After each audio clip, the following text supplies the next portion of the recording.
Γεια σας, παρακαλώ. Έχετε θήκη για σκύλο? Θήκη για σκύλο. Θήκη για λουράκι σκύλου. Ναι, εμείς έχουμε για κινητά, για τάμπλετ. Μα είναι δυνατόν να μην έχετε θήκη για λουράκι σκύλου?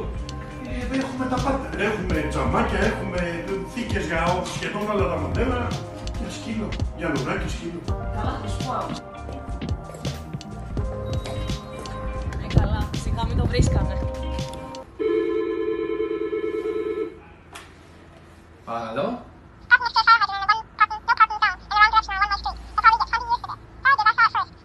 Δεν έχει θήκη για λουράκι σκύλου.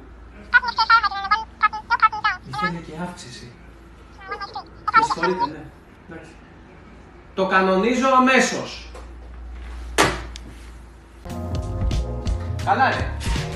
Ήρθε πελάτησα και σου ζήτησε θήκη για λουράκι σκύλου. Και της είπες δεν έχουμε. Ναι, ρε, πού να την προτιθείς. Έχουμε εδώ τα πάντα. Έχουμε θήκες για κινητά, έχουμε θήκες για τάμπλετ. Έχουμε τον πρώτο. Το απόγευμα θέλω να έχω εδώ θήκη για λουράκι σκύλου. Δεν ξέρω τι θα κάνεις. Εντάξει, εντάξει.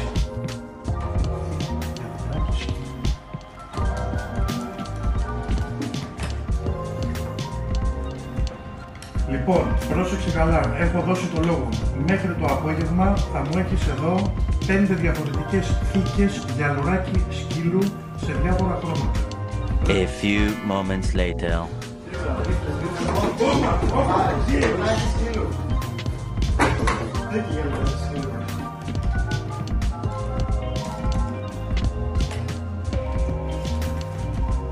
Ναι, γεια σας, η κυρία Θεή, από το ΑΙΡΕ.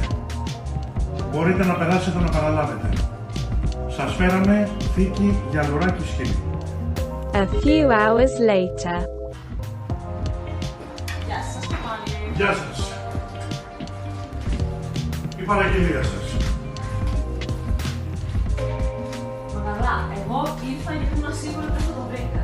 Και το βρήκατε και αυτό. Φυσικά, εννοείται. Τι να πω, άιρε. Θα το βρίσκα εγώ, να χάσω την άφηση του από τα χέρια.